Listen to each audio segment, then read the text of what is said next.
তো good evening সবাইকে, আশা করি সবাই শুনতে পাচ্ছ আমাকে, তাই না? হুম। স্যার আসসালামু আলাইকুম। জি স্যার। ওয়ালাইকুম আসসালাম। আচ্ছা, তো আমরা প্যারাগ্রাফ এর শিট তো আলোচনা শেষ করেছি, তাই না? জি স্যার। স্যার জি স্যার। এবং তোমাদের বলেছিলাম ইন্ট্রোডাকশন টু রাইটিং প্রসেস এবং প্যারাগ্রাফের যে ব্রিফ এবং শর্ট কোশ্চেনগুলো আছে সেগুলো একবার একটু রিডিং দিতে দিয়ে জি স্যার। যদি কোথাও না বোঝার থাকে সেটা একটু বলতে যে এটা এটা বুঝি নাই। এমন কিছু যদি থেকে থাকে আমরা একটু আলোচনা করতে পারি। প্রথমে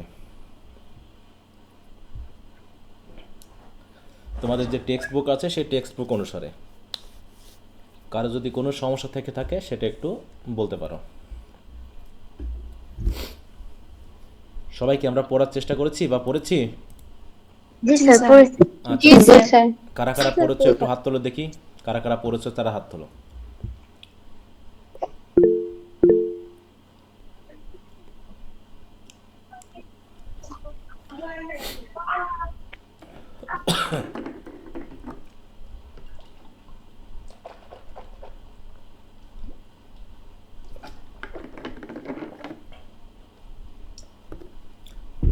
মাত্র 14 জন হাত তুলেছো, মানে বাকিরা পড়নি। এখানে টোটাল তোমরা 30 জন আছো, তার ভিতরে 15 জন হাত তুলেছো। বাকিদের কি খবর বলো? বাকিরা কি পড়নি? নাকি বাকিরা নতুন যুক্ত হয়েছে? গতকাল যুক্ত হয়নি, আজকে নতুন যুক্ত হয়েছে, আর গতকাল যারা যুক্ত হয়েছিল তারা আবার আজকে যুক্ত হয়নি, এরকম কিছু? হুম, নাকি সবাই শুনতে পাচ্ছ না আমার কথা? কোনটা? এখানে তো 30 জন আছো, 30 জনই হাত তোলার কথা। বাকিরা কি শুনতে পাওনি আমাকে আমার কথা? হুম, কি অবস্থা বাকিদের? স্যার আসছি আপনার সাথে একটু কথা বলতে, দেখা করতে, নাকি এরকম কিছু?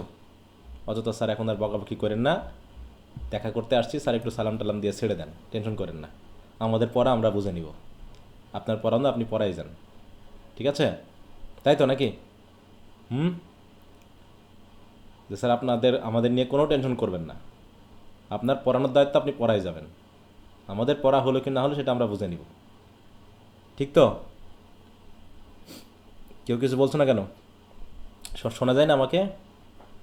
ওরকমই কিছু হবে জি স্যার, স্যার। শোনা যাচ্ছে। শোনা যাচ্ছে। আচ্ছা ঠিক আছে, মনে করলাম যে বাকিদের পড়ার দরকার নাই, ধরে নিলাম। ঠিক আছে, ওকে, যারা পড়েছো তাদেরকে ধন্যবাদ, যারা পড়োনি তাদেরকেও ধন্যবাদ, কারণ বেশি পড়াশোনা করলে সমস্যা।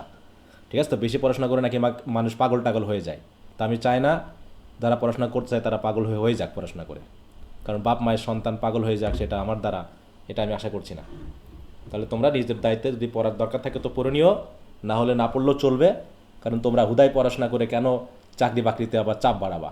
এমনিতেই চাকরি প্রার্থীর অভাব নাই, তোমরাও আবার কেন আবার পড়াশোনা করে চাকরি প্রার্থীদের চাপ বাড়াবা? তোমাদের একটু হেল্প করা উচিত, যে দেখো না আমরা পড়াশোনা করব না, আমরা পড়াশোনা না করলে তোমাদের চাকরির চাপটা একটু কমবে, তাই তো, প্রার্থী একটু কম হবে, আমরা হুদাই কেন আপনাদের চাপটা পাওয়া যাবে? তো তোমাদেরকে ধন্যবাদ এ কারণে যে তোমাদের পড়াশোনা করার দরকার নাই, ঠিক আছে? ওকে, তাহলে যারা পড়ছো তাদের ধন্যবাদ। যদি কোনো সমস্যা থাকলে বলো, না হলে আমরা এসে নিয়ে পড়ানো শুরু করব। স্যার এক্সেলে শুরু করুন স্যার। স্যার হ্যাঁ বলো। কিছু সমস্যা আছে, এটা হচ্ছে 14 পেজের বইয়ের হুম, ওখানে যে কোশ্চেন নাম্বার 5 ওইখানে আছে ওই যে হচ্ছে লোপিং, ওইটা কি? Looping looping. জি স্যার, জি স্যার। হ্যাঁ, আর হচ্ছে কোশ্চেন নাম্বার 7। আচ্ছা দাঁড়াও, লুপ বলতে কি বোঝাও, লুপিং বলতে কি বোঝাও সেটা একটু দেখো।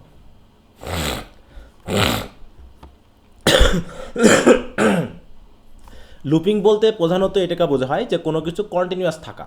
দেখো, cause to play or execute continuously, সেটা কোনো গান হতে পারে, ভিডিও হতে পারে, কোনো রাইটিং হতে পারে, যে কোনো কিছু হতে পারে যেটা কন্টিনিউয়াসলি লিখে যাওয়া, বুঝতে পারছো?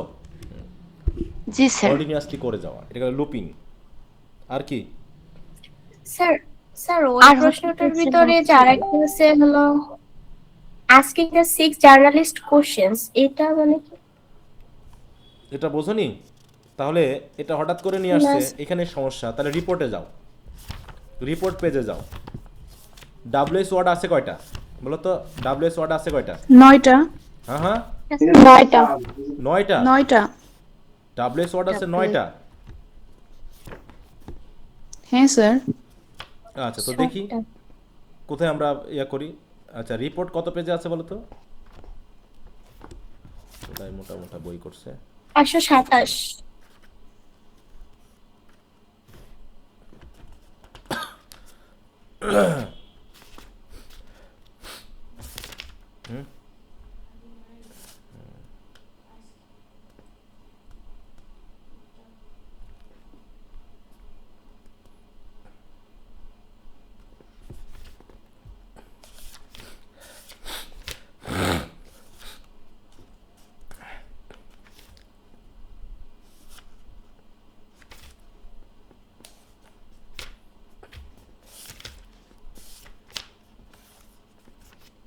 সেটা কি বই নাই?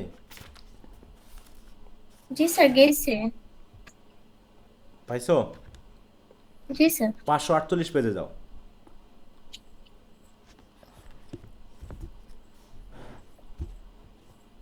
গেছো? জি স্যার। 21 নম্বর কোশ্চেনটা পড়ো, তুমি একটু পড়ো দেখি। স্যার অ্যান্সার টু পড়বো? হ্যাঁ, অ্যান্সারটুকু পড়ো। সবাই যাও, 548 New- পেজের 21 নম্বর কোশ্চেন। হ্যাঁ, হ্যাঁ। আগে কোশ্চেনটা নিউজ পড়ো, রিপোর্টার্স। আগে কোশ্চেনটা পড়ো। What does a reporter incur in Inquire. writing a news inquire, inquire? Inquire মানে কি? সন্ধান করা। হ্যাঁ। In writing a news report, hmm. news reporters gather news and information to inform the public about important events. To obtain information, he acquires. ইনকোয়ার্স, হ্যাঁ। Inquire. Inquires, হ্যাঁ। Inquire. 5 W's ডাব্লিউস, 5 ডাব্লিউস and 1 H. on the A's. তাহলে মোট কয়টা হলো? 6টা। 5 and 6. হ্যাঁ, তাহলে 5টা ডাব্লিউ দিয়ে শুরু আর একটা এইচ দিয়ে শুরু, দিয়ে ওয়ার্ডগুলো কি কি হয় দেখো তো। Who, where, when, what, why, and how. how. তাহলে দেখো প্রথম 5টা হু, হোয়ার, ওয়েন, হোয়াট, ওয়াই সব ডাব্লিউ দিয়ে শুরু, আর হাউ হচ্ছে এইচ দিয়ে শুরু। তাহলে টোটাল কয়টা? 6টা. হ্যাঁ, 6টা। এই 6টা কোশ্চেন একদম রিপোর্টার মাথায় থাকে। সে এই কোশ্চেনগুলো করার মাধ্যমে আনসার খুঁজে। কি কি খোঁজে বলো? Who will do, said, or did something. হ্যাঁ, মানে নিউজ বোঝে যে এই নিউজটার সাথে কে রিলেটেড, কে কোন ব্যক্তি কাজগুলো করছে। তারপর What will be done. What was said or happened. মানে কি দিয়ে প্রশ্ন, কি করা হয়েছে বা কি বলা হয়েছে বা কি ঘটেছে। তারপর When it will be done.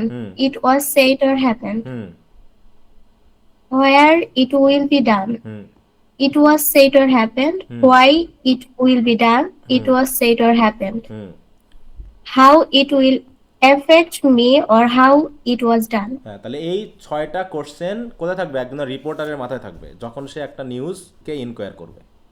একটা নিউজ রিপোর্ট রাখার সময় তখন তো এই 6টা বিষয় সে ইনকোয়ার করবে। তো এইগুলোকে বলা হয় জার্নালিস্টিক কোশ্চেন। এখন কি বোঝা গেল? জি স্যার। তাই বলছে আস্কিং দ্য 6 জার্নালিস্টস কোশ্চেন্স। এই কোশ্চেনগুলো করার মাধ্যমে সে কি করতে পারে? তথ্য সংগ্রহ করতে পারে প্রি রাইটিং স্টেজে, যে সে কী লিখতে যাচ্ছে, কার উদ্দেশ্যে লিখবে, তাই তো কখন লিখবে, মানে ঘটনাটা কখন ঘটেছে, কোথায় ঘটেছে, কাদের জন্য ঘটাবো, কী মানে এগুলো কোশ্চেন করলে অটোমেটিক একটা রাইটিং সম্পর্কে একটা তথ্য চলে আসে মাথায়। এই জন্য বোঝানো হয়েছে। স্যার অ্যাপেন্ডিক্স কি? অ্যাপেন্ডিক্স কি মানে আমরা বুঝেছিলাম রাইটিং স্কিলসের প্রথমেই। ভুলে গেছো অ্যাপেন্ডিক্স কি জিনিস? জি স্যার, বুঝতেছিলাম না এটা। মানে তুমি কি পড়েছো, মানে ক্লাসে তুমি পেয়েছিলা অ্যাপেন্ডিক্স শব্দটা? না স্যার। কেউ পাওনি? স্যার এটা পড়াইছিলেন? হ্যাঁ, এত সুন্দর করে অ্যাপেন্ডিক্সের প্লুরাল ফর্ম পর্যন্ত আমি পড়িয়ে দিয়েছিলাম। পড়াই কিনা বলো?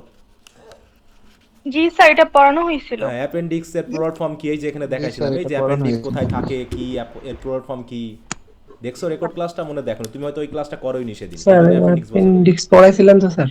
ইন্ডেক্স পড়াইছি, অ্যাপেন্ডিক্সও পড়াইছি। অ্যাপেন্ডিক্স পড়াই না এটা? জি স্যার অ্যাপেন্ডিক্স আছে গেট আছে প্লুরাল ফর্ম। হ্যাঁ, তাহলে অ্যাপেন্ডিক্স হচ্ছে সিঙ্গুলার আর অ্যাপেন্ডাইসিস হচ্ছে তার প্লুরাল ফর্ম। এবং অ্যাপেন্ডিক্স কি সেটা বুঝাইছিলাম। অ্যাপেন্ডিক্স হচ্ছে কি, যে একটা টেক্সটের ভিতরে যে সকল তথ্যগুলো থাকবে, এমন কিছু তথ্য আছে যেগুলো হয়তো টেক্সটের ভিতরে দেওয়াটা সম্ভব না, কিন্তু টেক্সটটা বোঝার জন্য গুরুত্বপূর্ণ।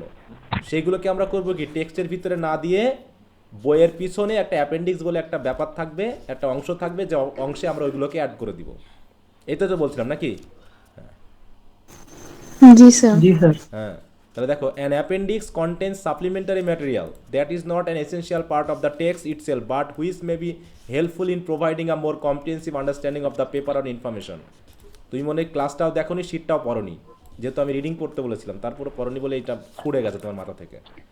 ইট is a section that is Sir. Added at the end of a paper, আর প্লুরাল ফর্ম হচ্ছে অ্যাপেন্ডাইসিস। হ্যাঁ বলো। স্যার বুঝতে পারছি এখন। আচ্ছা ঠিক আছে। স্যার আমি কোশ্চেন করব। হ্যাঁ অবশ্যই করো। স্যার ট্রান্সিটেশন কি? কি জিনিস? ট্রান্সিটেশন সিগন্যাল। ট্রানজিশন না, ট্রানজিশন সিগন্যাল। ও আচ্ছা সরি সেটা কোথায় পেয়েছো তুমি? স্যার 199 পেজে প্যারাগ্রাফে। হ্যাঁ, ট্রানজিশন নিয়ে বা হচ্ছে ওই যে কি জানো, কনটেক্সট মডুলেটর নিয়ে কি কথা বলছিলাম না গত ক্লাসে? লিঙ্কার। ট্রানজিশন সিগন্যাল মানে তো লিঙ্কার্সগুলোকে বোঝায়, তাই না? জি এটা নিয়ে তো কথা, লিঙ্কার্সগুলোকে বোঝায়, যে লিঙ্কার্স বলে দেয় আমি এখন কি ধরনের তথ্য দিব। একটা সেন্টেন্সে আমি একটা, মনে করে একটা সেন্টেন্স লিখলাম, বললাম কি, এই জায়গায় মনে করে আমি লিখলাম এইভাবে যে হি ইজ ইল বাট, আর একটা হচ্ছে হি ইজ ইল অ্যান্ড, এই দুটার মধ্যে কি পরবর্তী সেন্টেন্স কি একই রকম হবে নাকি ভিন্ন ধরনের হবে? ভিন্ন। হ্যাঁ, তাহলে এইগুলোকে বলা হয় কি ট্রানজিশন সিগন্যাল। সেটা কোনো সেন্টেন্স, কোনো কনজাংশন হতে পারে, লিঙ্কার্স হতে পারে, কোনো ফ্রেজ হতে পারে, কোনো সেন্টেন্স হতে পারে, যে আমাকে একটা সিগন্যাল দেয় যে আমি যে তথ্যটা দিতে যাচ্ছি তা আগের তথ্যের সাথে কেমন হবে। আর এগুলি হচ্ছে লিংকিং ওয়ার্ড, তাই না হ্যাঁ, সেটা স্যার? লিঙ্কিং ওয়ার্ড হতে পারে, ফ্রেজ হতে পারে। কোথায় আছে আমাকে বলো, সেটা কি ঠিক মতো পড়োনি তুমি? 199 পেজে। কত? 199। হ্যাঁ, তো এখানে কি বলা হয়েছে, এখানে তুমি পড়ো দেখি এবার।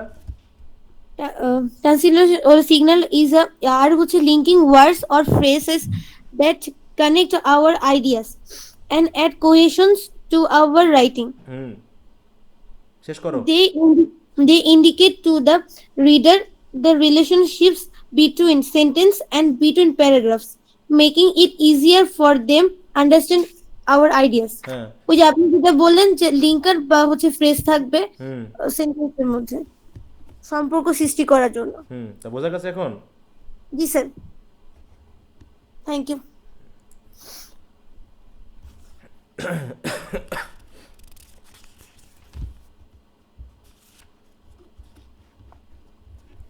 তারপরে স্যার 14 পেজের কোশ্চেন নাম্বার 7। 7। জি স্যার। ক্লাস্টারিং বুঝোনি? স্যার আপনি একটু বলেন ওইটা। এটা তো প্রথম ক্লাসটা কি দেখছো? রাইটিং ইজ টপিকের ক্লাসগুলো কি ঠিকমতো দেখছো? আমরা যেখানে প্রি রাইটিং স্টেজ নিয়ে আলোচনা করেছিলাম।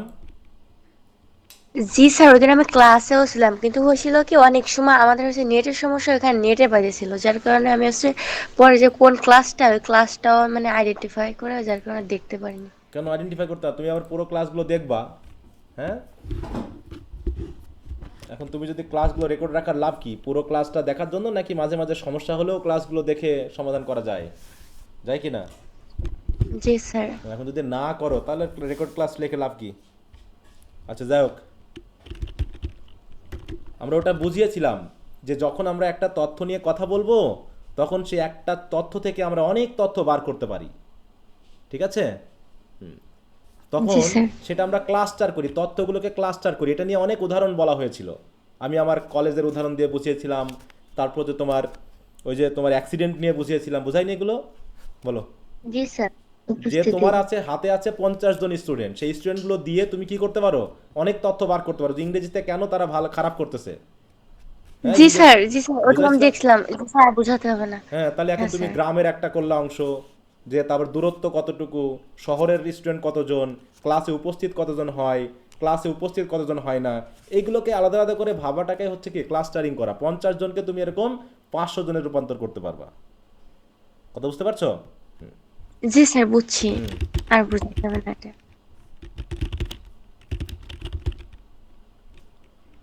দেখো এখানে তুমি যদি একটু ইমেজটাও দেখো তাও এটা বুঝতে পারি, যেরকম করে খাতায় লিখে লিখে আমরা ব্রাঞ্চ করে হ্যাঁ বিষয়গুলোকে ভাবতে পারি। এই যে এরকম দেখাচ্ছিলাম না, এরকম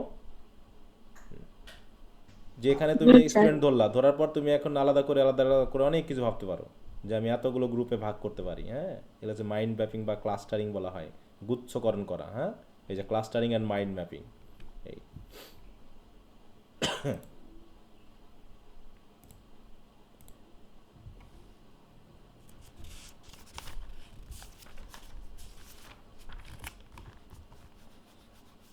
আচ্ছা, তো আর কারো কোনো জানার বিষয় নেই?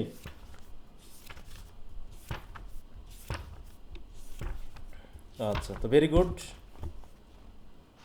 আশা করি তোমরা তাহলে মোটামুটি প্যারাগ্রাফ এবং ইন্ট্রোডাকশন টু রাইটিং প্রসেস সম্পর্কে একটা ধারণা পেয়ে গেছো, তাই না? এরপর জি তোমাদের স্যার। বইয়ে ওই জি যে স্যার। বিভিন্ন ন্যারেটিভ প্যারাগ্রাফ, এক্সপোজিটরি প্যারাগ্রাফের মধ্যে পার্থক্য কি, এক্সপোজিটরি প্যারাগ্রাফ কি, তাই তো, ন্যারেটিভ প্যারাগ্রাফ কি, এইগুলো এখন তোমরা নিজেরা একটু পড়ে পড়ে বিষয়গুলো আরও ব্রড আইডিয়া নিবা, ঠিক আছে? তাহলে খুব ভালো হয়ে যাবে। আচ্ছা, তাহলে যদি সমস্যা না থাকে তা আমরা এসে নিয়ে আজকে শুরু করব। প্যারাগ্রাফ এবং এ পর্যন্ত যদি বুঝে থাকো তাহলে আমাদের এসেটা বুঝতেও খুব একটা ঝামেলা হওয়ার কথা না। হ্যাঁ, দেখি এক ক্লাসে আমরা ইয়া করতে পারি কিনা, একটা বা দুটা ক্লাস লাগে।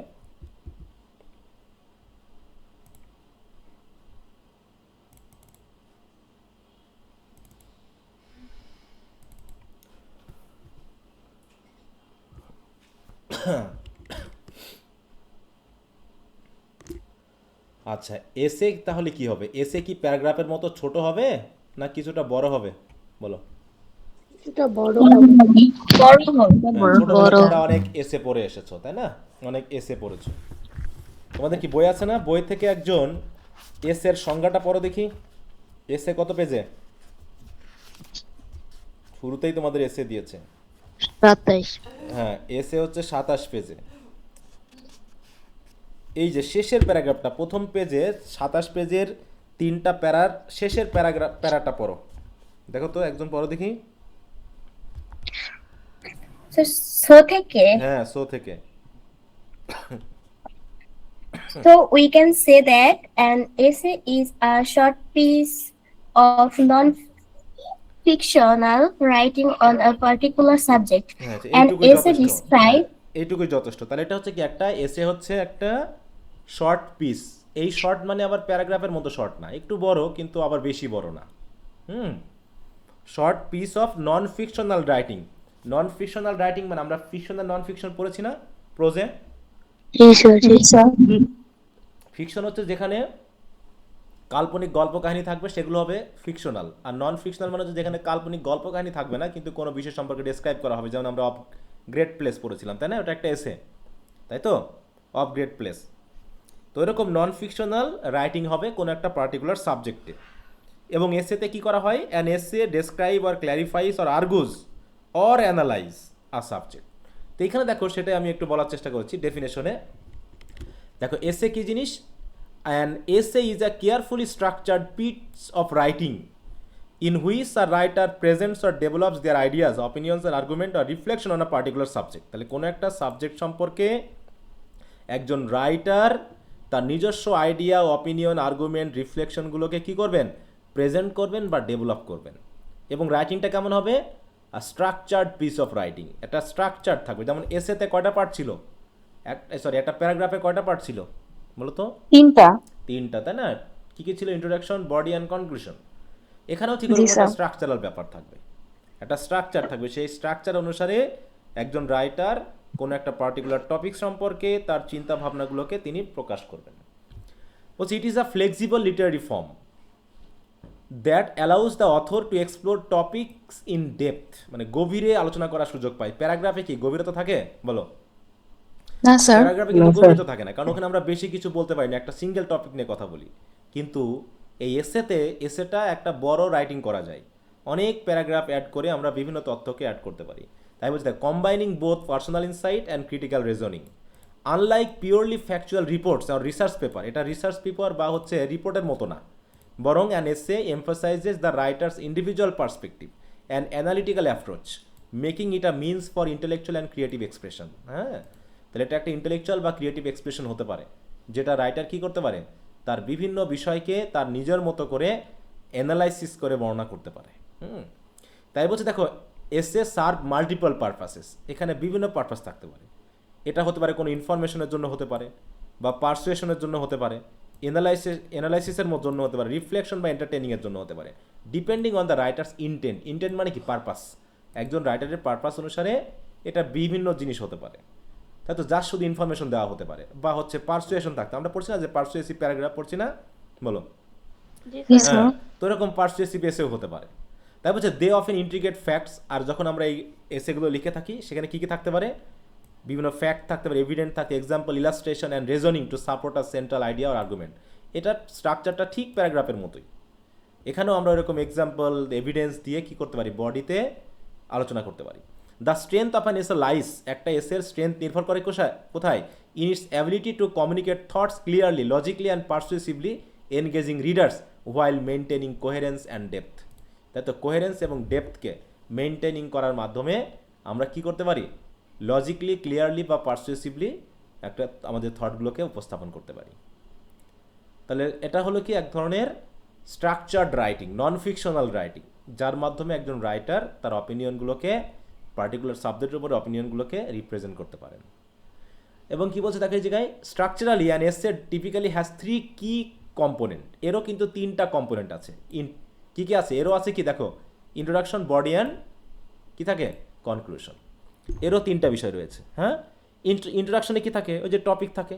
দেখো, the introduction sets the context, present the topic and states the thesis or central idea. তবে এখানে যেহেতু প্যারাগ্রাফের মতো একটা সেন্টেন্স থাকে না, মোটামুটি একটা প্যারাগ্রাফ থাকে, তাই এখানে একটা ইন্ট্রোডাক্টরি প্যারাগ্রাফের মধ্যে বেশ কিছু বিষয় থাকে, যেটা আমরা পড়বো আর কি। The body develop the thesis, এইখানে দেখো প্যারাগ্রাফে বলা হচ্ছিল টপিক সেন্টেন্স, তাই না? সেন্ট্রাল আইডিয়া বা টপিক সেন্টেন্স বলা হচ্ছিল, কিন্তু এসেতে বলা হয় থিসিস বলা হয়। সেন্ট্রাল আইডিয়াকে এসেতে বলা হয় থিসিস, আর প্যারাগ্রাফে বলা হয় কি? Topic sentence. ঠিক আছে তো, থিসিস স্টেটমেন্ট আর টপিক সেন্টেন্স এটা বলা হয়, মানে এসেতে থিসিস স্টেটমেন্ট বলা হয়। The body develops the thesis through a series of connected paragraphs. দেখো ওখানে থাকে কি? Supporting sentence. প্যারাগ্রাফে বলা হয় সাপোর্টিং সেন্টেন্স, আর এখানে বলা হয় কি? আ সিরিজ অফ কানেক্টেড প্যারাগ্রাফস। তাহলে এসেতে থাকে অনেকগুলো প্যারাগ্রাফ, আর প্যারাগ্রাফে থাকে কি? বডিতে থাকে অনেকগুলো sentence. Is focusing on a specific aspect, argument or example.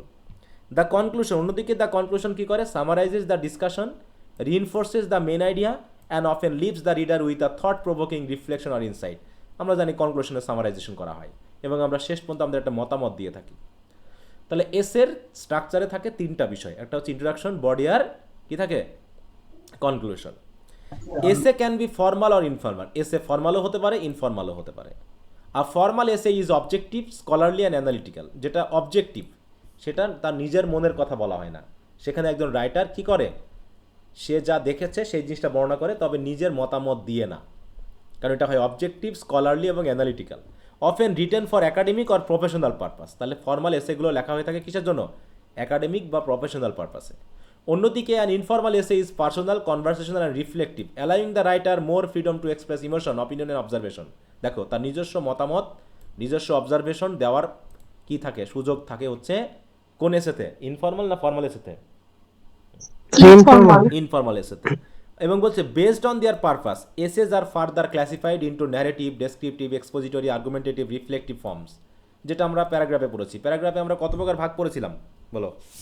14 প্রকার আছে। এখানে ওইরকম 14, 15, 20, 30 প্রকারের কিন্তু ভাগ থাকতে পারে এসে। অতএব মূল কথা হলো, an essay is not merely a collection of ideas but a coherent organized exploration of a topic. It combines clarity, critical thinking, creativity and logical presentation to engage, to inform the reader. Through an essay, writers can articulate thoughts, examine issues from multiple perspectives and provide evidence-based arguments and communicate complex ideas complex ideas in a manner that is both, ওটা গেল, ওটা পড়ে নিবা তোমরা। এবার আমরা এসের স্ট্রাকচারে আসি, স্ট্রাকচার বা ফরম্যাট, ঠিক আছে তো? তাহলে হচ্ছে structure or format of an এসে, এটা এইভাবে লিখলে ভালো হতো।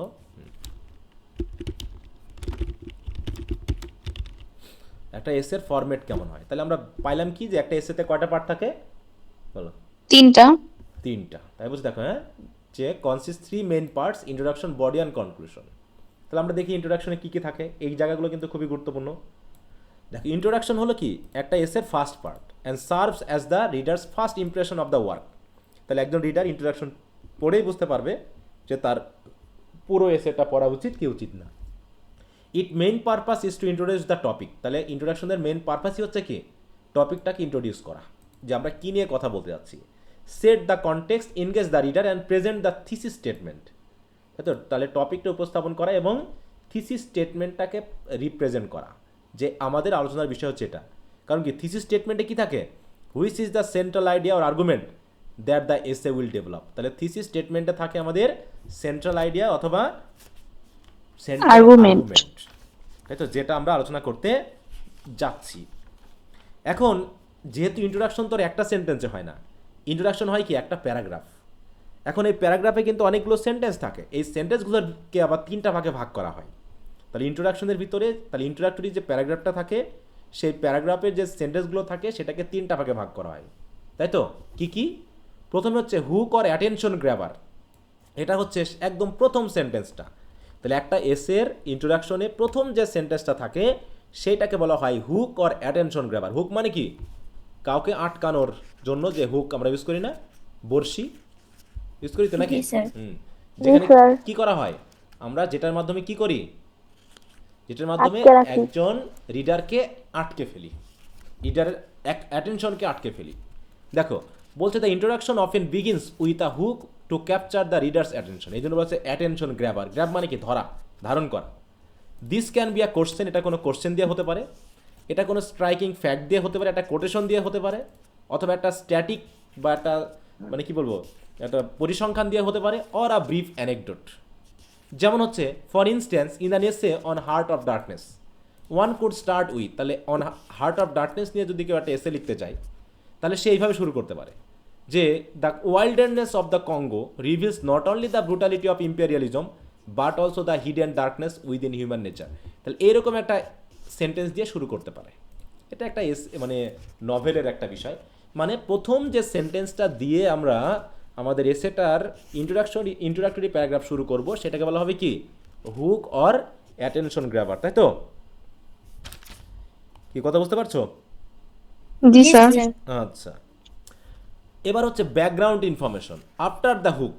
তাহলে প্রথম সেন্টেন্সের পরে বাকি যে সেন্টেন্সগুলো আমরা দিব সেটাকে বলা হবে কি ব্যাকগ্রাউন্ড ইনফরমেশন। বলছে after the hook the writer provides background information to help the reader understand the topic. তাহলে টপিকটাকে বোঝার জন্য কিছু ব্যাকগ্রাউন্ড ইনফরমেশন আমরা দিয়ে থাকি। This may include historical context or definitions or a brief overview of the subject, মানে subject সম্পর্কে সংক্ষিপ্ত আলোচনা থাকবে।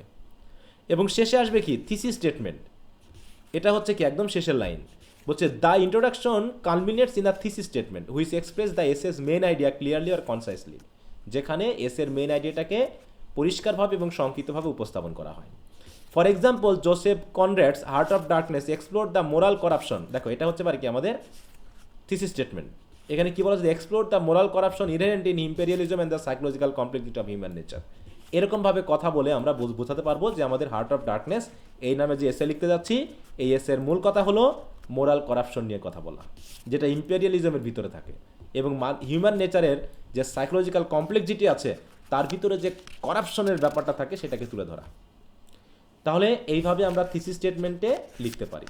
কি কথা বুঝতে পারছো? আচ্ছা, জি স্যার। তাহলে একটা ইন্ট্রোডাক্টরি প্যারাগ্রাফে কয়টা পার্ট থাকে? 3টা পার্ট। 3টা। কি কি? Hook or attention grabber, background information, thesis হ্যাঁ, স্টেটমেন্ট। থিসিস স্টেটমেন্টে কি থাকে আমাদের? থিসিস স্টেটমেন্টে কি থাকে? স্যার মেইন মেইন আইডিয়া, তো হ্যাঁ, মেইন আইডিয়াটা থাকে, Clarity. ডেভেলপ করতে যাচ্ছি। ওকে, তো এটা গেল হচ্ছে ইন্ট্রোডাকশনের ব্যাপার। A strong introduction is a concise yet compelling providing a road map for the rest of the essay. মানে আমাদের ইন্ট্রোডাকশনটা যদি সুন্দর হয় তাহলে সেটা এসেকে একটা সঠিক দিকে পরিচালনা করে। এরপর আসছি বডি। বডিতে কি থাকে বলো তো? বডিতে কি থাকবে? প্যারাগ্রাফ থাকবে, তাই না? অনেকগুলো প্যারাগ্রাফ থাকবে। যেমন বলছে the body is the main section of the এসে and contains details, discussion, arguments, analysis, evidence supporting the thesis. তাহলে ওই যে থিসিস স্টেটমেন্ট যেটা দিয়েছি না, ওই স্টেটমেন্টের ভিতরে যে থিসিসটা আছে ওইটাকে সাপোর্ট করে আমরা আরও ডিটেল, ডিসকাশন, আর্গুমেন্ট বা এগুলো দিতে পারি। It usually divided into several paragraphs. তাহলে বডির ভিতরে কয়টা প্যারাগ্রাফ থাকবে বলো? কয়টা প্যারাগ্রাফ? অনেকগুলা, several, অনেকগুলা। হ্যাঁ, এবং প্রত্যেকটা প্যারাগ্রাফে কয়টা করে টপিক থাকবে? স্যার একটা একটা করে। একটা প্যারাগ্রাফে একটা টপিক। তাহলে আমি যদি আমার এসেতে 5টা টপিক নিয়ে আলোচনা করতেছে তাহলে কয়টা প্যারাগ্রাফ দিব বডিতে? 5টা। 5টা প্যারাগ্রাফ দিব, তাই তো? তারপরে দেখো focusing on a single idea, যেমন হচ্ছে টপিক সেন্টেন্স। আমরা জানি যে এটা হচ্ছে কি প্যারাগ্রাফের স্ট্রাকচার, এটা তো আমরা অলরেডি জানি যে প্যারাগ্রাফের ভিতরে কি কি স্ট্রাকচার থাকে। প্রথমে থাকে কি টপিক সেন্টেন্স, তারপরে কি থাকে সাপোর্টিং সেন্টেন্স বা ডেভেলপার্স। তারপর হচ্ছে কি থাকে অ্যানালাইসিস আর ইন্টারপ্রিটেশন, মানে কনক্লুশনের ভিতর থাকে। তারপর ট্রানজিশন সেন্টেন্স থাকে, যা যখন আমরা প্যারাগ্রাফকে এসের ভিতর দিব, যখন আমরা সিঙ্গেল প্যারাগ্রাফ না লিখে একটা প্যারাগ্রাফের মানে একটা এসের ভিতরে প্যারাগ্রাফগুলো অ্যাড করব, তখন পূর্বের প্যারাগ্রাফের সাথে পরবর্তী প্যারাগ্রাফের লিঙ্ক লাগানোর জন্য আমরা ট্রানজিশন সেন্টেন্স দিই। ঠিক আছে? তো এই ট্রানজিশন সেন্টেন্স আমাদেরকে সাহায্য করে বোঝানোর জন্য যে আমরা পরবর্তী প্যারাগ্রাফে কি আলোচনা করতে যাচ্ছি। দেখো ট্রানজিশন সেন্টেন্স কি? Each paragraph ends with a sentence that connects to the next, এই যে connects it to the next, ensuring a smooth flow of idea. তার মানে আমাদের মেনলি থাকে 3টা, topic sentence, body and conclusion.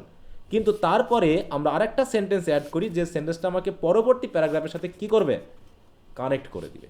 ঠিক আছে? তো এইভাবে the body contains 3 or more paragraphs depending on the essay's length. A well organized body maintains coherence, clarity and logical progression of ideas, avoiding digression. Digression মানে কি? Digression মানে হচ্ছে লক্ষ্যচ্যুত হওয়া। তাহলে লক্ষ্যচ্যুত না হয়ে, তাই তো, সঠিক আইডিয়াগুলোকে কোহেরেন্স, ক্ল্যারিটি এবং লজিক্যাল রিপ্রেজেন্টেশনের মাধ্যমে আমরা কি করি? বিভিন্ন প্যারাগ্রাফের মাধ্যমে বডিতে আমাদের তথ্যগুলোকে উপস্থাপন করি। কথা বোঝা গেল? হ্যাঁ। তো মনে করো আমি একটা এসে লিখবো। এসেটা মনে করো হচ্ছে আনএমপ্লয়মেন্ট প্রবলেম নিয়ে। হ্যাঁ, এখানে যেহেতু আছেই আনএমপ্লয়মেন্ট প্রবলেম। হ্যাঁ, তাহলে এখানে আমরা কি থাকবে? 3টা পার্টের ভিতর কি থাকবে? প্রথমে থাকবে কি? ইন্ট্রোডাকশন। ইন্ট্রোডাক্টরি প্যারাগ্রাফ, তাই বলি মনে করো, PARAGRAPS। তারপরে কি থাকবে? বডি। বডি প্যারাগ্রাফ, তাই তো? তারপরে কি থাকবে? কনক্লুশন। কনক্লুডিং প্যারাগ্রাফ, তাই তো? জি স্যার, কনক্লুডিং প্যারাগ্রাফ।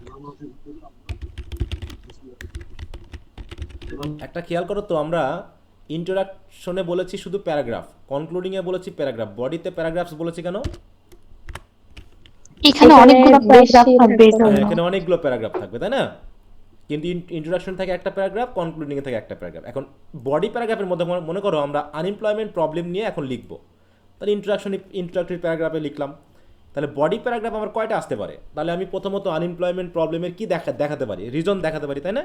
যে প্রথম প্যারাগ্রাফে আমি কি দেখাবো? Causes of unemployment problem. Unemployment, তাহলে কজেস অফ আনএমপ্লয়মেন্ট। তারপরে কি দেখাবো আরেকটা প্যারাগ্রাফে? ইফেক্টস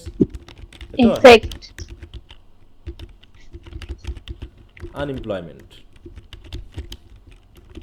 তারপরে কি দেখাতে পারি? সলিউশন। তাহলে সলিউশনস টু আনএমপ্লয়মেন্ট। তাহলে এখানে আমরা মোটামুটি যদি এই 3টা দিই তাহলে আমাদের তথ্যগুলো চলে আসবে। তাহলে বডি প্যারাগ্রাফের ভিতরে আমার কয়টা দিলাম? 3টা দিলাম। তাহলে আমার যতগুলো আলোচনার টপিক থাকবে আমার প্যারাগ্রাফ হবে ততগুলো। কথা বুঝতে পারছো? তাই তাহলে টোটাল প্যারাগ্রাফ হচ্ছে কয়টা আমাদের? 5টা। তাই তো? এটা হচ্ছে কি বডি প্যারাগ্রাফ 1, বডি প্যারা 1। তারপরটা হচ্ছে কি বডি প্যারা 2, বডি প্যারা 3। এই আর হচ্ছে ইন্ট্রোডাক্টরি প্যারাগ্রাফ, আর হচ্ছে কনক্লুডিং প্যারাগ্রাফ। এই মিলে হচ্ছে টোটাল আমাদের 5টা প্যারাগ্রাফ। তবে এই প্যারাগ্রাফগুলোতে কি থাকবে? টপিক সেন্টেন্স থাকবে। তো দেখো, যদি আমরা এটাকে আবার আরেকটু করি, তাহলে এখানে কি কি থাকবে? টপিক সেন্টেন্স, তাই তো? তারপরে কি থাকবে? Supporting sentence. Supporting sentence, sentence বলবো না সেন্টেন্সেস বলবো? সেন্টেন্সে sentences, সেন্টেন্সেস। তারপর হচ্ছে কি? Conclusion. কনক্লুডিং সেন্টেন্স বলি, তাই তো? Concluding sentence. এই স্ট্রাকচারটা কি প্রত্যেকটা প্যারাগ্রাফে থাকবে না এখানে? জি স্যার। এখানকার প্রত্যেকটা অংশে এই বিষয়টা থাকবে। আচ্ছা যাক, মনে করে এখানে দিলাম কি আমি, না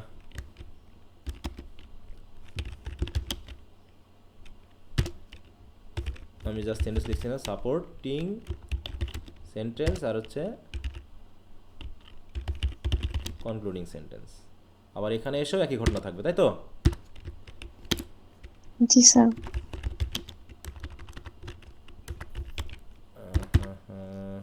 TOPIC, topic sentence, supporting sentence, sentences, concluding sentences. এইভাবে আমাদের একটা প্যারাগ্রাফের স্ট্রাকচারাল ব্যাপারটা নির্ভর করে। আচ্ছা, তোমাদের সবার কাছে কি বই আছে? জি স্যার। জি স্যার। তাহলে তোমরা দয়া করে তোমাদের যে 30 পেজ আছে বইয়ের, দেখো ওই যে তোমার 28 পেজে আছে ফরম্যাট অফ অ্যান এসে, এখানে থেকে 30 পেজে দেখো একটা বক্স দেওয়া আছে, বক্স আছে না? জি স্যার। হ্যাঁ, এটা একটু পড়ো দেখি।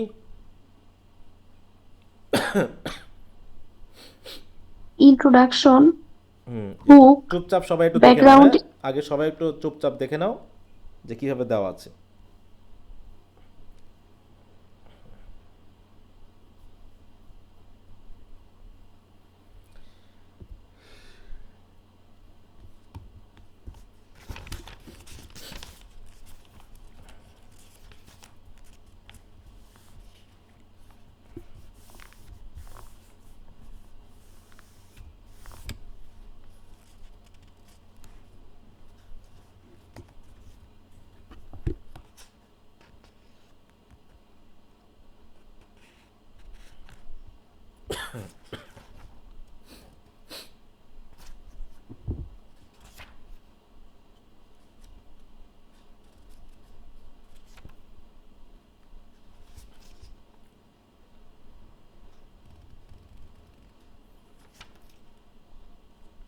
হয়েছে সবার? জি স্যার। জি স্যার। বুঝতে পেরেছো জি, স্যার। কি দেওয়া হয়েছে এখানে? স্যার কাউন্টার আর্গুমেন্ট বলতে কি বোঝাইছে?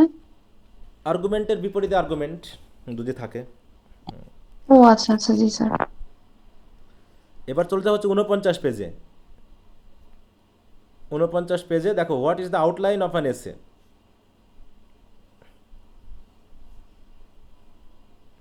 পেয়েছো?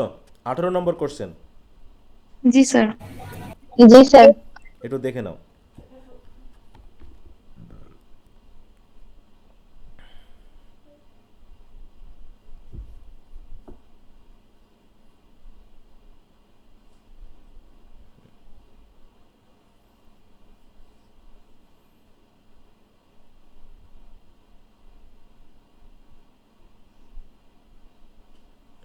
দেখছো সবাই? জি জি, স্যার। স্যার। জি স্যার। আচ্ছা, এবার 17 নম্বর কোশ্চেনটা একটু দেখো, দেখি কিছু বোঝো কিনা।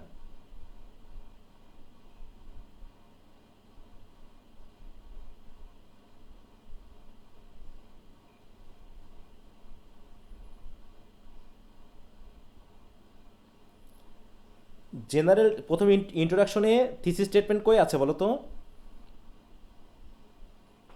ইন্ট্রোডাকশনের সবার শেষে। শেষে।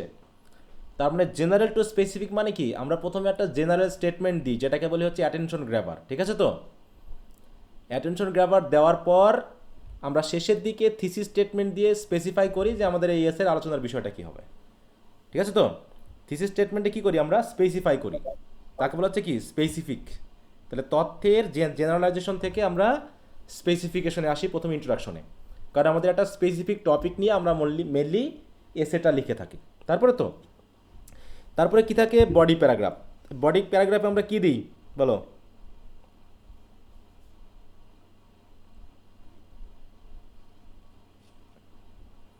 কি দিই? Supporting idea. হ্যাঁ, supporting ID, the body paragraphs. Number of paragraphs depend on required length and or detail, তাই তো? রিকোয়ার্ড লেন্থ অর ডিটেলের উপর ডিপেন্ড করছে, বুঝতে পেরেছ? এখানে আমরা কি কি দিই? এই দেখো MEAL দেওয়া আছে, MEAL, ঠিক আছে তো? এখানে আমরা এক্সাম্পল দিই, এখানে আমরা অ্যানালাইসিস করি, তাই তো? এখানে আমরা ধরো এদের যে মানে কি বলবো বিভিন্ন ধরনের যে মেজারমেন্টগুলো আছে বা পদক্ষেপগুলো আছে বা যে যা টপিকগুলো আমরা দেওয়ার চেষ্টা করি সবগুলো কোথায় দিই আমরা বলো? Body. বডিতে দিই। তারপরে ওই যে আমরা থিসিস স্টেটমেন্ট যে স্পেসিফিক যে আলোচনাটা করেছিলাম, স্পেসিফিক আলোচনাটাকে আমরা কি করি? কনক্লুশনে গিয়ে আবার রিস্টেটমেন্ট করি। দেখো এই যে 18 নম্বর কোশ্চেনে বলছে কি? রিস্টেটমেন্ট অফ থিসিস। তার মানে ইন্ট্রোডাকশনে যে স্পেসিফিক থিসিস স্টেটমেন্টটা দিয়েছিলাম সেটা আবার কনক্লুশনের শুরুতে আসবে, তারপরে আবার আমরা ওই স্পেসিফিক থেকে জেনারেল তথ্যে আলোচনা করে দিব, মানে জেনারেলাইজ করে দিব, ঠিক আছে তো? মানে এরকমভাবে প্রথমে জেনারেল থেকে আমরা আস্তে আস্তে স্পেসিফিকেশনে আসি যে আমরা এটা নিয়ে আলোচনা করব, তারপরে বডিতে ওটা নিয়ে আমরা আলোচনা করি, করে কনক্লুশনে ওই স্পেসিফিক কথাটা আবার রিস্টেট করার পরে আমরা আবার ওটাকে জেনারেলাইজেশন করে ফেলি। জেনারেলাইজেশন করা মানে কি? যে ওই টপিকটা, তাই তো, ওই টপিকটা সিঙ্গেলভাবে না বলে পুরো ওভারঅল বিষয়ের সাথে যুক্ত করে দেওয়া, এটাকে বলা হয় জেনারেলাইজেশন, ঠিক আছে তো? দেখো যদি আমরা একটু খেয়াল করি, দেখো what is generalisation in an essay topic. দেখো জেনারেলাইজেশন বলতে কি বোঝায়? A broad statement or concept applied to a group form by identify common traits from specific example. দেখো তাহলে স্পেসিফিক এক্সাম্পল থেকে আমরা যে কমন ট্রেডগুলো পাই সেগুলো ব্রডলি আলোচনা করাটাকে বলা হচ্ছে কি? ব্রড কনসেপ্টের সাথে যুক্ত করে দেওয়াটাকে বলা হচ্ছে কি? জেনারেলাইজেশন। বুঝতে পেরেছো? কি কথাটা বোঝা গেল নাকি বোঝনি? স্যার কি ব্রড কনসেপ্টের সাথে কিটা ইয়ে করতে হবে? মানে তুমি প্রথমে তো এসেতে তুমি যে টপিকটা আলোচনা করবা সেই টপিকটা জেনারেল টপিকের সাথে সংযুক্ত করে দেওয়াটা। জি স্যার, বুঝতে বুঝতে পেরেছো? জি স্যার। মনে করো তুমি কি করলা? তুমি প্রথমে ওই মনে করো যে কি বলবো, ওই আঙ্গুর আছে না, মনে করো আঙ্গুর না, মনে করো কমলা বললাম, কমলা চিপে স্যার। রস বার করলা, তাহলে কমলাটা মনে করো জেনারেল ধারণা, সেখান থেকে তুমি রসটা বার করে নিলা, তুমি সোল টোল সব বাদ দিয়ে দিলা, তাহলে তোমার স্পেসিফিক হলো কি? রসটা। এবার রসটাকে তুমি করলা কি? তোমার মতো করে তুমি ব্যবহার করলা, বুঝতে পারছো? এবার জি স্যার। ওই রসটাকে প্রক্রিয়াজাতকরণ করে আবার তুমি ওই কমলার ভিতরে ঢুকাই দিলা, বুঝতে পারছো? জি স্যার। তো এরকম ব্রড একটা কনসেপ্ট থেকে কনসেপ্টটাকে ছোট করে নিয়ে এসে এসেতে আলোচনা করাটাকে বলা হয় স্পেসিফিকেশন করা, ঠিক আছে তো? তারপরে ওই আলোচনাটা করে তুমি যখন বুঝাই ফেললা, বোঝানোর পর আবার ওটাকে ব্রড কনসেপ্টের সাথে অ্যাড করে দেওয়াটাকে জেনারেলাইজেশন বলা হচ্ছে। কারণ প্রত্যেকটা কনসেপ্টই হচ্ছে অনেক ব্রড কনসেপ্ট, সেখান থেকে তুমি পুরো এসেতে তো আর সারা বিশ্বের সব কনসেপ্ট একবার আলোচনা করতে পারবে না, তুমি নিশ্চয়ই একটা স্পেসিফিক কনসেপ্টকে আলোচনা করবা, তাই না? হ্যাঁ জি স্যার। হ্যাঁ, যেমন তুমি যদি বললা যে আমাদের সমাজে অনেক ধরনের সমস্যা আছে, তার ভিতরে একটা হলো ডাউরি, তাহলে এখানে ব্রড কনসেপ্ট কোনটা আর স্পেসিফিক কনসেপ্ট কোনটা বলো?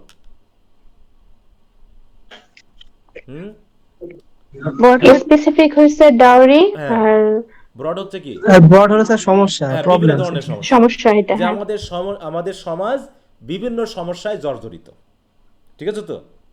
তার ভিতরে সবচেয়ে উল্লেখযোগ্য হলো ডাউরি। তাহলে তুমি এই এসেতে কি নিয়ে কথা বলবা? সব সমস্যা নিয়ে? স্যার ডাউরি নিয়ে। ডাউরি নিয়ে। ডাউরি। এইবার তুমি ডাউরি নিয়ে মোটামুটি তোমার বডিতে আলোচনা করে ফেললা, আলোচনা করার পর আবার তুমি এবার কনক্লুশনে এসে প্রথমে ডাউরি বললা, অতএব ডাউরি আমাদের সমাজের খুবই কি মানে কি খুবই মানে জঘন্যতম একটা সমস্যার মধ্যে একটা, বুঝতে পেরেছো? এবার তুমি বললা কি?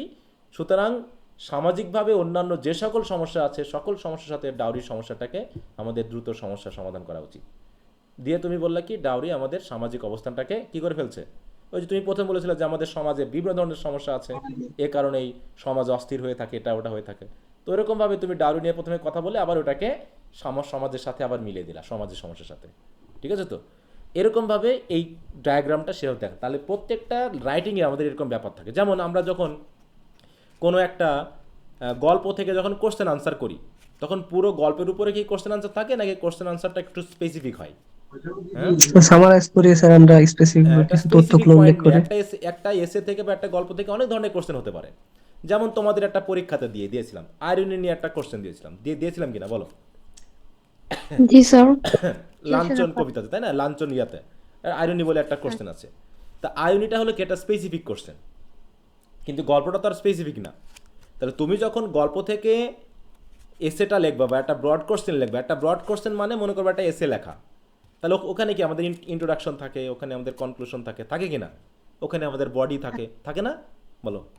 জি স্যার। জি স্যার। কারণ নিশ্চয়ই তোমাকে আগে বলতে হবে কি, আগে তুমি জেনারেলাইজ করলা যে লাঞ্ছন গল্পটা এই রাইটার লিখেছে, এর ভিতরে এই থিমেটিক আইডিয়াগুলো আছে, এই গল্পের রাইটার আয়রনিক্যালি, তাই তো, আয়রনি ইউজ করেছেন তার টপিকগুলোকে সুন্দর উপস্থাপন করার জন্য।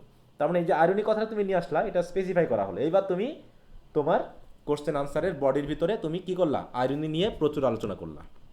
ঠিক আছে? আলোচনা করলা। তাহলে তাহলে আমার এই কোশ্চেন আলোচনার বিষয় কি, পুরো গল্পটা নাকি শুধু আয়রনি নিয়ে আলোচনা করা?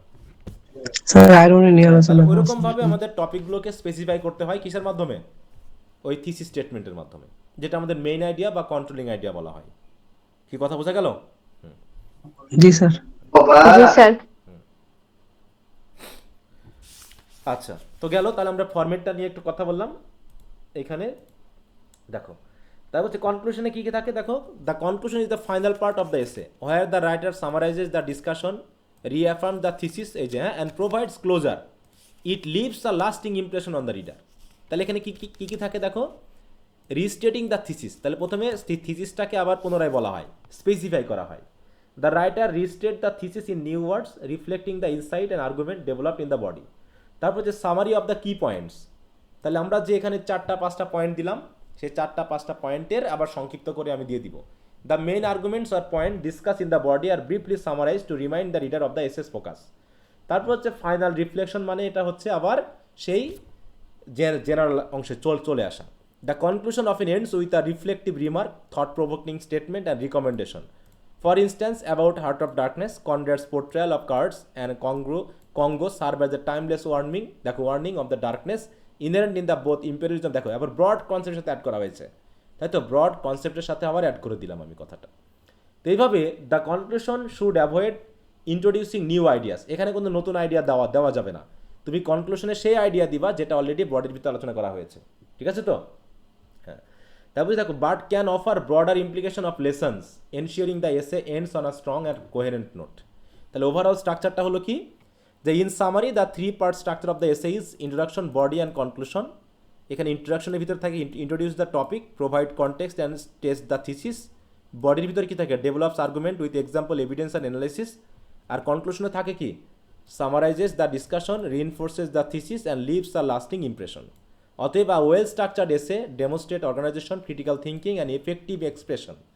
Each part is interconnected and together they make the essay coherent, persuasive and intellectually engaging. এই হলো আমাদের স্ট্রাকচারাল বিষয়টা। তাহলে এসের সংজ্ঞা পাইলাম, তারপরে এসের স্ট্রাকচারটা দেখলাম, ঠিক তো? জি স্যার। এবার মনে করো একটা এক্সাম্পল দিয়েছি, এক্সাম্পল অফ অ্যান এসে। এসের নামটা কি, এআই ইন এডুকেশন। তাহলে আর্টিফিশিয়াল ইন্টেলিজেন্স ইন এডুকেশন, এটা নিয়ে একটা এসে দিয়েছি মনে করে, যে হ্যাঁ। তাহলে এসের প্রথমে কি থাকে, ইন্ট্রোডাকশন, তাই তো? ইন্ট্রোডাকশন। তাহলে এই যে ইন্ট্রোডাকশনের ভিতরে আমাদের প্রথম সেন্টেন্সটা হচ্ছে কি, attention grabber, topic sentence. Hook. Topic sentence না, ইন্ট্রোডাকশনে কি প্রথমে কি টপিক সেন্টেন্স থাকে? Sir sorry, hook sir. Attention grabber বা হুক থাকে, তাই তো? এর টপিক সেন্টেন্স কই থাকে? থিসিসে। এই যে থিসিস স্টেটমেন্ট শেষে এই যে আমার আলোচনার বিষয় হবে, যে as the world increasingly realise on digital technology, AI is becoming an indispensable element in shaping the future of learning, offering new possibilities for both student and education. তাহলে স্টুডেন্ট অ্যান্ড এডুকেটর বলেছি মানে education সেক্টরের ব্যবহারটা আছে। এরপর আমরা বডিতে আলোচনা করব। বডির ভিতরে প্রথম টপিকটা হলো কি পার্সোনালাইজ লার্নিং। এআই আমাদেরকে সাহায্য করে একজন ব্যক্তি তার নিজস্ব ওয়েতে কীভাবে এআই মানে ব্যবহার করে তার লার্নিং প্রক্রিয়াটাকে নিজস্ব করে নিতে পারে। তারপরে এনহ্যান্স অ্যাক্সেসিবিলিটি অ্যান্ড ইনক্লুশন, কীভাবে একজন স্টুডেন্ট তার লার্নিং যে টপিকগুলো আছে টপিকগুলোর ভিতরে ইজিলি অ্যাক্সেস করতে পারে। তারপর হচ্ছে অ্যাডমিনিস্ট্রেটিভ ইফিসিয়েন্সি, এআই কীভাবে আমাদের লার্নিং প্রক্রিয়ার প্রাতিষ্ঠানিক যে অ্যাডমিনিস্ট্রেটিভ যে দক্ষতাগুলো আছে সেগুলোকে বাড়ায় দিতে পারে। Teacher support and professional development, teacher কীভাবে এআই ইউজ করে স্টুডেন্টকে তাদের মানে শিক্ষা প্রক্রিয়াকে আরও ইজি করতে পারে, ঠিক আছে তো।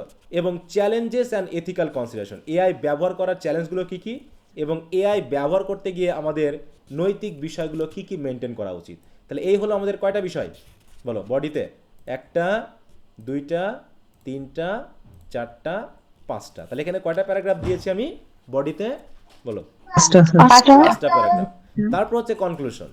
কনক্লুশনে গিয়ে আবার ওইগুলো থিসিস স্টেটমেন্টটাই যে supporting teachers in their professional ইত্যাদি এইভাবে দিয়ে। অতএব আমরা আবার দেখো চলে গেলাম কি as technology continues to advance AI in education promises to shape a future where knowledge is more accessible, personalize and impactful than ever. এটা জেনারেলাইজ করা হয়ে গেল, ঠিক আছে তো। এইভাবে করে কি করছি আমরা একটা এসেকে ফর্মুলেট করতেছি।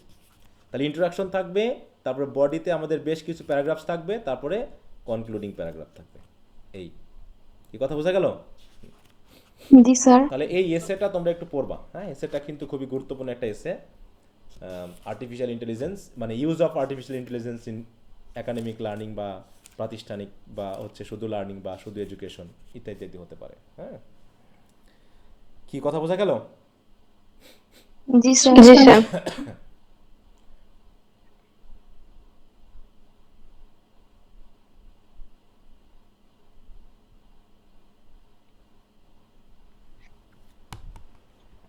আচ্ছা, তোমাদের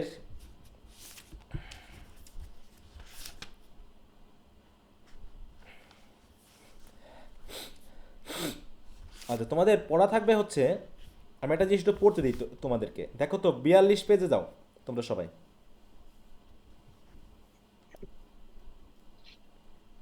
গেছো?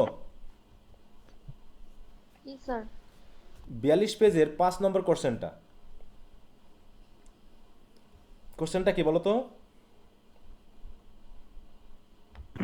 What are Are the differences what are the between the differences? thesis statement and the topic sentence? হ্যাঁ, তাহলে টপিক সেন্টেন্স এবং থিসিস স্টেটমেন্টের মধ্যে পার্থক্য কি? এখানে 5টা পার্থক্য দেওয়া আছে, একটু সবাই পড়ে ফেলো তো দেখি। এটা কিন্তু একটা গুরুত্বপূর্ণ কোশ্চেন, হ্যাঁ। সবাই মনে মনে পড়ে ফেলো।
যেতে বলো, আজকে খাবো।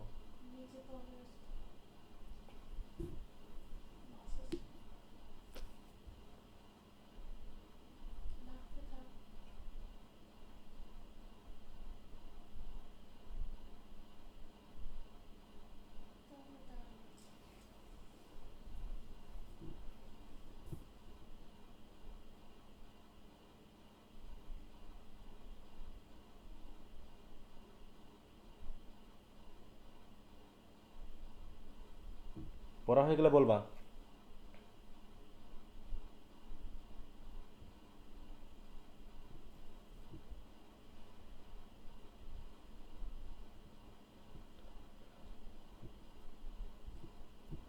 হয়ে গেছে সবার? জি স্যার। জি স্যার। আচ্ছা, কি বোঝা গেছে থিসিস স্টেটমেন্ট আর টপিক সেন্টেন্সের মধ্যে পার্থক্য কি? জি স্যার। হ্যাঁ, শুধু পার্থক্য এটাই যে একটা এসেতে ব্যবহার হয় আর একটা কিসে ব্যবহার হয়, প্যারাগ্রাফে। প্যারাগ্রাফে। হ্যাঁ, তাছাড়া কি ঘুরে ফিরে একই জিনিস, তাই তো? আচ্ছা, এবার হচ্ছে আমরা ফিচার্স অফ আ গুড এসে। আমরা গুড এসে যে এই যে গুড প্যারাগ্রাফের ফিচারগুলো পড়েছিলাম না? জি স্যার। হ্যাঁ, তারপর হচ্ছে গুড রাইটিং এর ফিচারগুলো পড়েছিলাম। Yes, ওই sir. একই জিনিস এখানেও আছে। দেখো, ফিচার্স অফ আ গুড এসে, ক্লিয়ার অ্যান্ড ফোকাস টপিক, এটা তোমাদের উপর ছেড়ে দিব, তোমরা নিজেরা পড়বা, ঠিক আছে তো? স্ট্রং থিসিস স্টেটমেন্ট, তারপর হচ্ছে কি well structure organization, coherence and unity, clear and precise language, evidence and examples, critical thinking and analysis, originality and creativity, correct grammar, style and presentation, strong conclusion দিয়ে এই। তাহলে এইগুলো তোমাদের কাজ হবে কি একবার রিডিং দিয়ে ফেলা। হ্যাঁ, আমি পড়াবো না, তোমরা এগুলো নিজেরা পড়ে নিবা, তাহলে আরো বেশি ভিতরে ঢুকতে পারবা, ঠিক আছে? যদি কোনো কিছু বুঝতে অসুবিধা হয় সেটা আমি আগামী ক্লাসে বোঝাই দিব। এখন আমরা যেটা আলোচনা করব, টাইপস অফ এসে। প্যারাগ্রাফের এসে কত প্রকার ছিল? প্যারাগ্রাফ 14 প্রকার। হ্যাঁ, 13-14 প্রকার ছিল।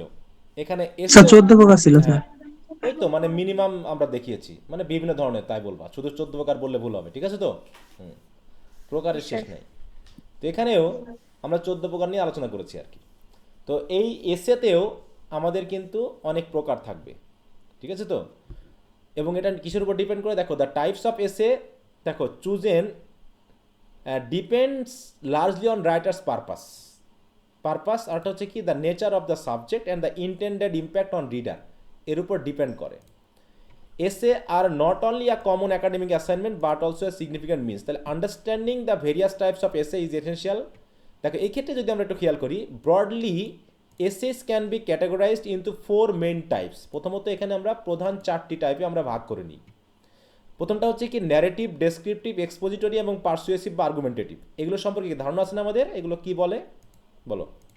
জি স্যার। প্যারাগ্রাফে তো আমরা পড়েছি, অতএব ওই কথাগুলো এখানে বলা আছে। তাহলে প্রথমে 4 ভাগে ভাগ করা হয়েছে, ন্যারেটিভ, ডেসক্রিপটিভ, এক্সপোজিটরি এবং পারসুয়েসিভ বা আর্গুমেন্টেটিভ।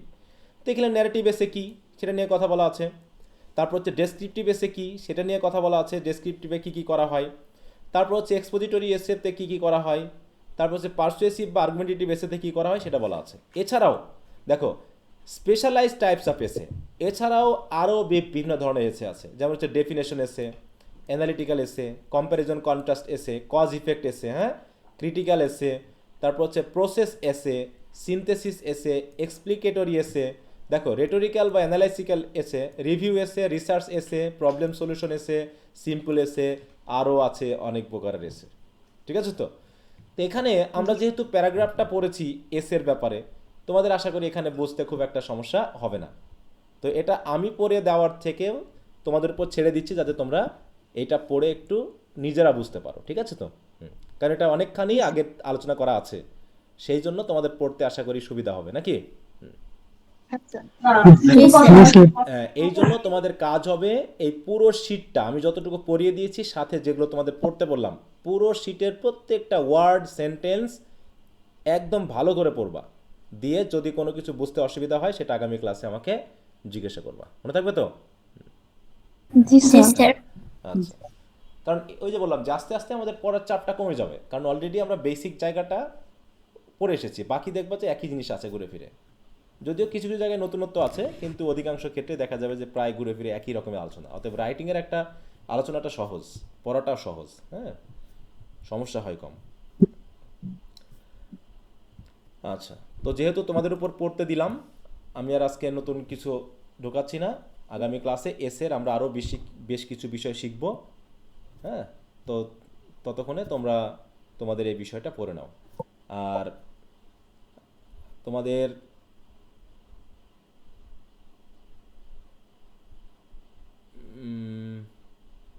আগামীকাল শুক্রবার, তাই না? জি স্যার। জি স্যার। হ্যাঁ, আগামীকাল রাত 9:30 তোমাদের একটা ক্লাস নিবে, এর আগে মিস ক্লাস একটা নিতে হবে, ঠিক আছে তো? এবং সামনে কয়টায় স্যার? 9:30, 9:30, ঠিক আছে, রাত ওকে স্যার। 9:30। তাহলে আগামীকালকের মধ্যে পুরো শীটটা কিন্তু সবাই পড়ে ফেলবা, মনে থাকবে তো? হুম, জি স্যার। আচ্ছা জি স্যার। আচ্ছা ঠিক আছে। তো ওকে, তো তাহলে আজকে আর কিছু বলছি না, তোমরা পড়তে থাকো, সময় যেহেতু আছে, কারণ স্যার আগামীকাল এস এর শীটটা কি স্যার এর ভিতরে আছে স্যার? আমি দিয়ে দিব রেকর্ড ক্লাসটা দেওয়ার সময় আমি দিয়ে দিব শীটটা, টেনশন নিও না। স্যার জি ঠিক আছে একটা স্যার। প্রশ্ন ছিল। হ্যাঁ বলো। স্যার আমার আসলে চোখের সমস্যা, এই জন্য মোবাইলের স্ক্রিনে বেশিক্ষণ তাকায় থাকতে পারি না। আচ্ছা, তো আপনি যে পিডিএফ গুলো দেন, ওই পিডিএফ গুলো পড়তে একটু কষ্ট হয়। এখন স্যার আমি কি করব? এখন সেটা তো তাহলে সমস্যা গো, তাহলে একটু প্রিন্ট করে নিতে হবে যদি সেরকম সমস্যা হয়, এছাড়া তো আর কোনো সমাধান নাই। প্রিন্ট করে নিলেই তো হয়। হ্যাঁ, প্রিন্ট করে নিতে হবে, তোমার খরচ হয়ে যাবে বেশি। আচ্ছা হ্যাঁ, স্যার। এছাড়া তো আর কোনো উপায় নেই। অথবা বই থেকে তুমি আমিও পড়বা। প্রিন্ট করে নেই অনেক সময়।